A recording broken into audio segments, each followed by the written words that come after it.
Tehirizo ao tompo mba handovako ny lanitra ahitako ny endrikao handrinesako ny feonao. Ich will zu dir ins Paradies kommen. Ich will deine Stimme hören und dich sehen, dich mir retten. Oh Jesus, save my faith. I want to inherit the paradise. I want to hear your voice. I want to see you, my Savior. Ndinoda kuva nemi muparadiso, ndinoda kunzwa izwi renyu, ndinoda kukuonai mponesi wangu. Seigneur, garde-moi sous ta puissante main, préserve ma foi, afin que j'hérite la vie éternelle.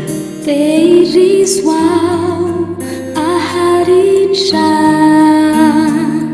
hanau ni asanau Teirizu hafanaku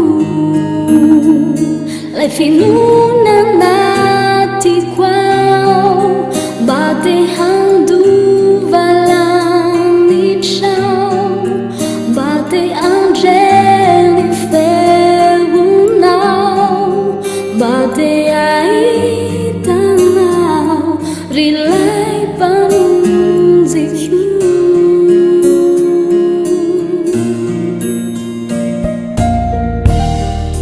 Teirizwa